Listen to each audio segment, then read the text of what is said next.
it's Melanie, and boy do I have a story time haunted apartment update for you guys. A couple of things have happened this week. One last night, one on Sunday night. Both are pretty creepy, but I would say Sunday is probably the scariest thing that has happened so far. So let's start with last night first. I've told you guys about the TV coming on by itself. It did that again last night. I got up to go to the bathroom at 11:33 last night. I know that's really specific, but I just happened to look at the clock when I got up and went to the bathroom. And I noticed, just like last time, there was a lot of light coming under the door. And I remembered Michael saying that he was going to be uploading a file. So at first I thought, well, it's just the computer that's on. It's probably still uploading. Big files take a long time. I know my videos take a long time to upload. So that's probably what it is. So I tried to brush it off, but then I was like, well, maybe I should check anyway. So I opened the door from the bathroom into the living room to check, and the TV was on. I know we didn't leave the TV on last night before we went to bed, and I know this for two reasons. When I'm getting ready for bed, brushing my teeth, all that good stuff, Michael usually plays video games, which is on another source on our TV. And usually, no, not even usually, all the time, when he is done, he will just turn off the Xbox and then he will turn off the TV. And he doesn't take it back to the other source where the Roku is plugged in. So that's one thing. When I opened the door and saw the TV was on, it was on the home screen channel. It wasn't on the video screen source channel. And the second thing is we have a screensaver that automatically comes on after, I don't even know how many minutes, just to save the TV screen. And it was not on. And we had been in the bedroom for over an hour. So if the TV had been left on, the screensaver should have been running, and it wasn't. It was just on the home screen channel, on the source channel that is for our Roku. So that was pretty creepy. But the even creepier thing that happened Sunday night.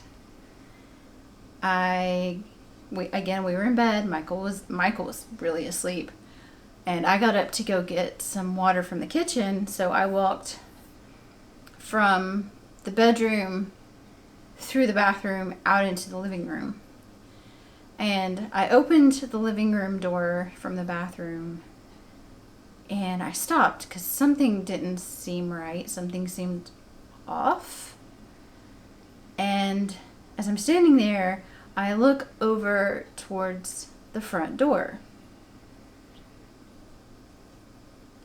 The front door is open. Unlocked and open. And I just kind of stood there staring at it for a minute. And at that point, I realized we don't have a big apartment. But in the dark, there are a lot of dark places that one could stand or hide, and I did not know if someone was in our apartment. I did not know what to do. I just stood there like a little bit frozen, going, what should I do? Should I lock the door? Should I go get Michael? So I went across really quickly to the door. I shut it, I locked it, I turned around, and I stood by the door, and I looked up and down. We have a very small apartment. It's a 1-bedroom, 1-bathroom. The kitchen goes down this way. The living room connects like this. So there is the laundry room, but it's only big enough to fit the washer and dryer. We have a closet in the kitchen, which is labeled as a pantry, but we use it as a coat closet, which is completely full. Between our coats and the vacuum, there's really no space in there to hide. There's a closet next to the bathroom, but that has the hot water heater in it. And other than that, the only other place somebody could hide is under the futon or in the bathtub, because, I mean, I've been awake. I know nobody's coming to the bedroom.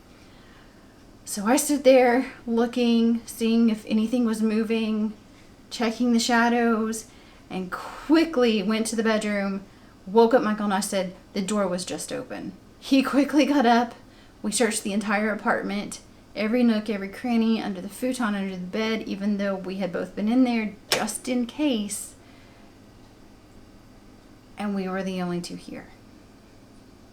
There was nobody else, thank goodness, in the apartment with us. Because our apartment is not very big, it did not take us very long to search. So I was like, that is so weird. And so I was still thirsty, and I was like, okay, you go back to bed. I'm going to go get some water. And so I went to the kitchen and got some water, and I heard Michael say something, and I couldn't make out what he said. So as I was coming back to the bedroom, I was like, what did you say? And he's like, what's that beeping? And I was like, I listened, and I'm like, that's the bathroom alarm clock. He's like, why'd you turn it on? I was like, I didn't set it for midnight. Why would I do that? It was midnight at this point. It was going off at 12 a.m. And I was like, I didn't do it. I haven't touched it. And he's like, well, I didn't set it. And I'm like, well, you never touch it. I know you didn't set it. So the door was open and the alarm clock set itself off. Okay, so I'm going to show you what it looked like when I came into the living room, like how open the door actually was. And you can see how far it was open. You can actually see outside. And I'm going to shut this door for you. You have to turn the handle to get it to shut. And once you do, it's shut. It doesn't pop back open. If I do this, that's as much as it comes open, which you can tell is not nearly as much as it was popped open when I came out to check, or out to get a drink of water. This is happening after things being fairly quiet for a while. Since Michael has been home from work every day, things have kind of, I don't know, dwindled off a bit. Although he is starting Tuesday, he went back to the office. He's gone back 2 days a week. They're trying to stick to the rules, and they are alternating people in and out of the office, so not everybody's there at the same time for safety reasons, which is why I'm able to film right now. But I don't know, does that mean things are going to start, like bigger things are going to start happening? Is it only going to be every once in a while? Has this ever happened to you? Do you have a similar story? Leave me a comment. Let me know what you think happened down below. And if you want me to tell your story, you can write me an email. My email is in the description box below. If you'd like to remain anonymous, just say so. I won't tell your story without your permission. And all the rest of my social media, except for TikTok, is at the end of the video. ShiveringShimmy for everything. So if you know me on YouTube, you can find me on the rest. Well, that is it for this haunted apartment update. Like I said, let me know what you think in the comments below. Or if you've ever had anything similar happen to you, drop a comment. So until next time, bye.